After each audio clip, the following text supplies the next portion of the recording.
At my dad's birthday dinner, my nephew grabbed my son's drawing, threw it into the fire and shouted, "No one cares about his stupid pictures." Everyone laughed. That night my dad texted, "Just don't come for Christmas, you're causing tension."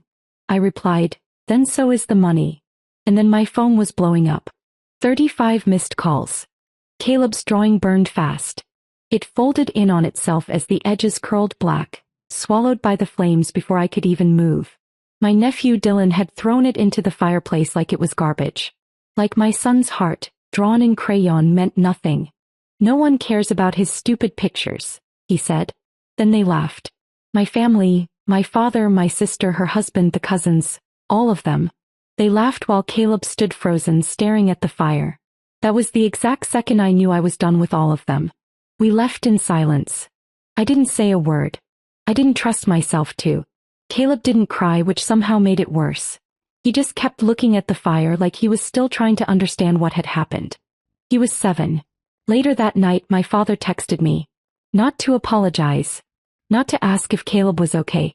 He said word for word, "Just don't come for Christmas. You're causing tension." I didn't respond right away. I stared at the screen for a long time, feeling every part of me go cold. Then I wrote back, "Then so is the money." And I turned off my phone. What they seemed to forget, what they had taken for granted for years, was that I was the one keeping things running behind the scenes. When my dad fell behind on his second mortgage, I covered it. When Heather's husband's business venture failed and almost tanked their credit, I helped with that too. Quietly. No drama. I just did it. Because I believed that's what family did. But burning my son's drawing, laughing about it, and then telling me I was the problem? Well, that was the line. That was the final moment I would ever allow them to humiliate me or my child. My phone was off for exactly 13 hours. When I turned it back on, it exploded. 35 missed calls. 10 voicemails. Over 20 texts. My mom, Heather, even Dylan's dad. All of them wanted to talk. But none of them said sorry. And my dad? He called 6 times. Left 1 voicemail. His voice was calm, like this was just a misunderstanding. "Let's not make this bigger than it needs to be," he said. What he didn't know was that the fuse had already burned out. And I was done being the one who lit myself on fire to keep everyone else warm. After I told my dad the money was done, they acted like I'd declared war. That week I got more attention from my family than I had in years. Calls at all hours. My mom left voicemails crying, actual sobs, saying this wasn't like me, that I shouldn't let one little thing ruin the holidays. Heather texted pretending to be reasonable. "Let's just talk, Lore. You're being emotional." The same Heather who watched her son throw Caleb's drawing into the fire and laughed. They didn't want to fix anything. They just wanted their ATM back. See, the part one didn't mention, the part they never liked to talk about, was that after my divorce I worked 2 jobs, built a side business from scratch, and eventually started making more than all of them combined. But I never acted like it. I kept things quiet, never flashy. They thought I was doing okay, but the truth was I'd been quietly saving their asses for years. And I never kept score. Till now. Christmas came and went. Caleb and I spent it in a cabin I rented up north. Just the 2 of us. Snow, cocoa, movies, puzzles, and zero drama. He didn't ask about Grandpa once. I think some part of him already understood. And when I looked at him by the fire drawing a new picture, this time of just the 2 of us smiling, I knew I'd made the right choice. Then just as the new year started, the real reason my dad had been calling so much finally came out. I got a call from a number I didn't recognize. I let it go to voicemail. "Lauren, it's your dad. I need your help. Please call me. It's serious." I ignored it. A day later my mom texted, "Please call your father. He was in an accident. It's bad." So I did. He sounded different. Weaker. No arrogance in his voice. He told me he'd crashed his truck. He had been drinking. Not enough to kill anyone, thank God, but enough to face a DUI, and this wasn't his first. The other driver had injuries. Broken arm, a concussion. There was going to be a lawsuit. He needed a lawyer. A good one. And he couldn't afford it. "I wouldn't be asking if I wasn't desperate," he said. "You're the only one who can help me." I stayed quiet. Then he added, "You're my daughter." I could feel the anger rising, but I kept my voice calm. I asked him why he thought I would help him now. After what he let happen to Caleb. After what he said to me. He didn't have an answer. That night my mom called. Then Heather. Then even her husband. They all tried guilt, begging, even threats. Heather told me I was holding a grudge over a kid's drawing. My mom said my dad was old and scared, and that I'd regret it if I didn't help. But I didn't feel regret. I felt relief. Because for the first time in my life I wasn't giving them anything. The first time my dad ever said he needed me, truly needed me, was when he was facing jail time. Not when I was 23 and pregnant and completely alone. Not when I brought Caleb home from the hospital with no crib, no car seat, and no help. Not when I started my second job and had to leave Caleb with a neighbor for overnights because no one in the family offered to babysit.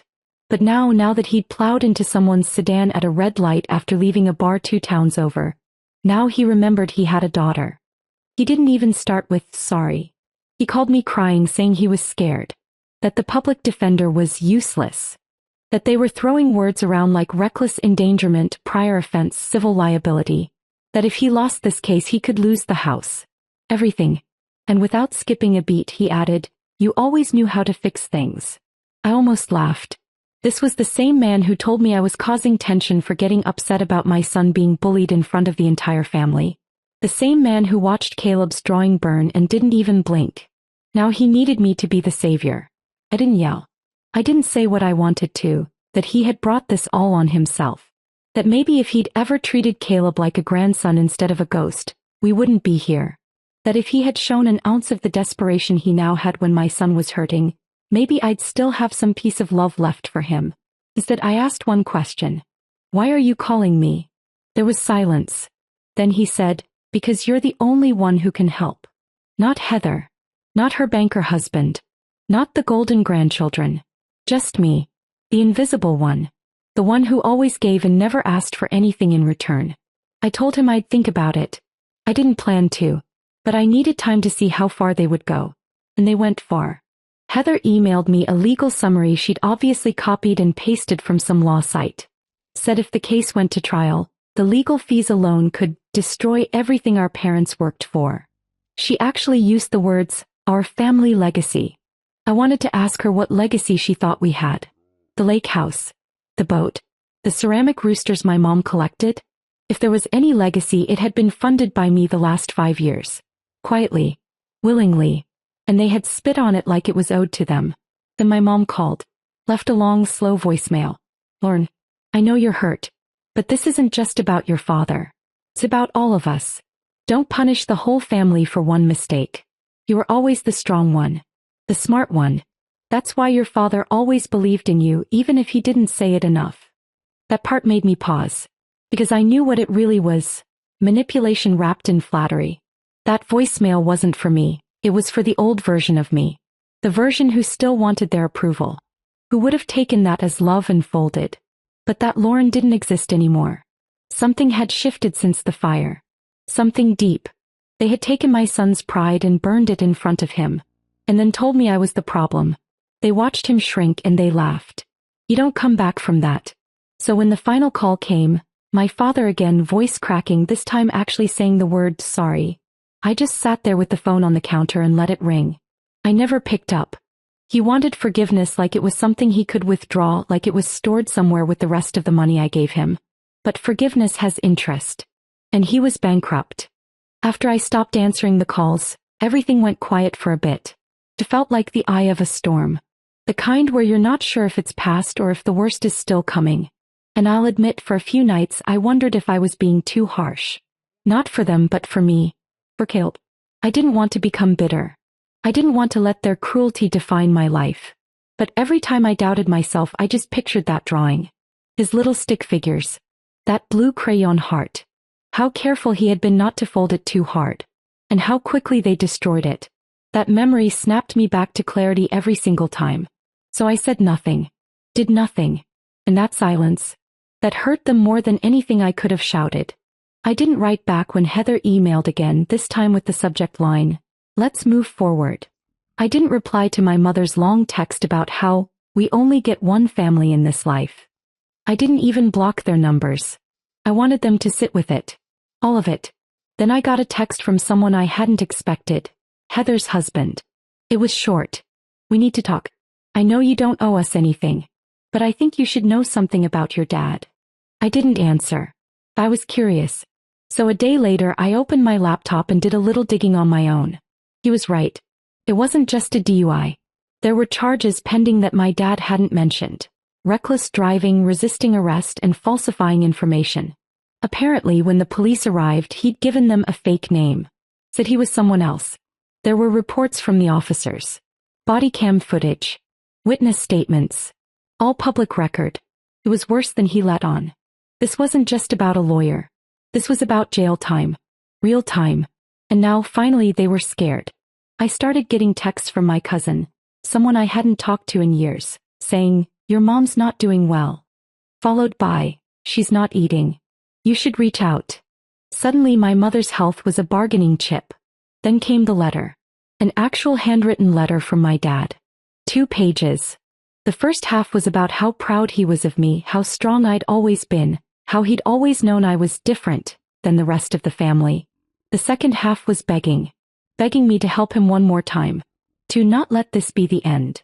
And at the very bottom in shaky handwriting, "Don't teach Caleb to hate me." That one stung. Because I wasn't teaching Caleb anything. I was just showing him what self-respect looks like. What a boundary looks like. That loving someone doesn't mean letting them hurt you over and over again. And if my dad didn't like what Caleb might grow up to believe about him, maybe he should have thought about that before he let a child's drawing go up in flames while he stood there and laughed. I put the letter in a drawer and didn't respond.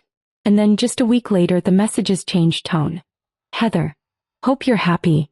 Dad might go to prison because of you. My mom. You've made your point. Are you proud of yourself?" It's funny how quickly people go from begging to blaming. But I didn't flinch. Because for the first time in years I wasn't asking for permission to protect myself. I wasn't asking them to see me, to appreciate me, to love my son. I was just done. And I think that scared them more than anything else. A month passed. Then the texts stopped. The calls stopped. For the first time in my adult life, the silence in my phone didn't feel lonely. It felt like peace. And in that space something strange happened. I started to feel like myself again. Not the version of me they knew, the helper, the quiet one, the problem solver who bailed them out over and over, but the real version. The one who didn't flinch when people demanded things from her. The one who didn't keep sacrificing her peace so other people could pretend everything was fine. Caleb flourished too. His drawings came back. Not just at the kitchen table but on the windows with window markers on the sidewalk, on post-it notes he stuck all over the fridge. It was like something in him had opened up again. And one day while we were walking through the park he stopped at a bench, sat down with his sketchbook and said, "This one's just for me." That was the moment I knew we'd never go back. Then out of nowhere Heather showed up at my door. I opened it without thinking. And there she was, dressed like she hadn't slept, no makeup, holding a manila envelope. I didn't invite her in. She said, "I'm not here to fight," and handed me the envelope. Inside were copies of court documents. My dad had taken a plea deal. He wouldn't be going to prison, but he was getting 6 months of house arrest, mandatory rehab, and a mountain of fines. They'd frozen some of his accounts while they investigated the financials from the crash. Heather looked me in the eye and said, "They might lose the house." I said, "That's not my problem." She looked stunned. Like she still expected me to snap back into role. The fixer. The soft one. But that Lauren was gone. "I just thought you should know," she said. "Because if this goes public it's going to look bad for everyone." That's when I realized something. It wasn't about the house. Or the money. Or even my dad anymore. It was about them. Their image, their legacy, their precious illusion of control. I had pulled the thread and now everything was unraveling. I said, "Then let it look bad." Heather opened her mouth to speak, but I shut the door before she could. I didn't hear from her again. 2 weeks later my dad sent another letter. This one was different. It wasn't full of excuses. It didn't beg. It was short. Just a few lines. He wrote, "I was wrong. I let them treat you like you didn't matter. I laughed when I should have stopped it. I didn't protect your son. I don't deserve forgiveness. But I hope one day Caleb won't hate me." I read it once. Folded it back up. Put it in the drawer with the first letter. I wasn't going to answer. Because forgiveness isn't something you write down and mail like a package. And it's not something you earn by being scared or ashamed. Something you earn when it costs you everything, and you take accountability anyway. But there was one thing I still had to do. One final thread to cut. I waited until the court finalized everything. Until my dad's sentencing was official and there was nothing left they could ask from me. No more chances to use Caleb as an excuse, no more late-night calls from Heather pretending to care, no more guilt trips disguised as family. And then I did something I'd thought about for a long time. I called the family's estate lawyer.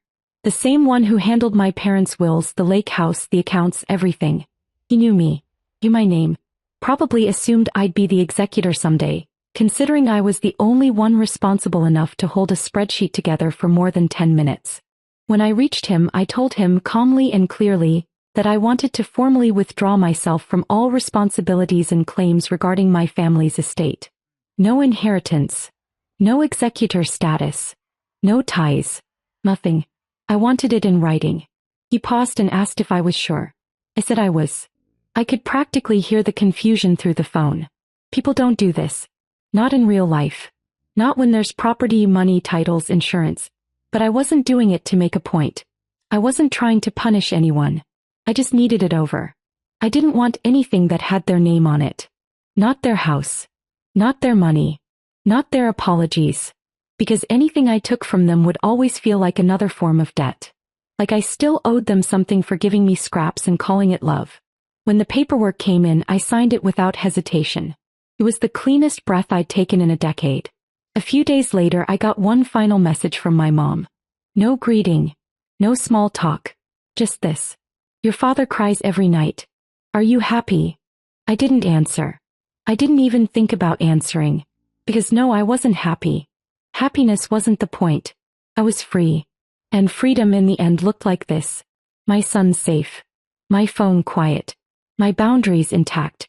My dignity still mine. And the people who tried to break me, looking around finally and realizing I was the one holding them together all along. But not anymore. Not ever again.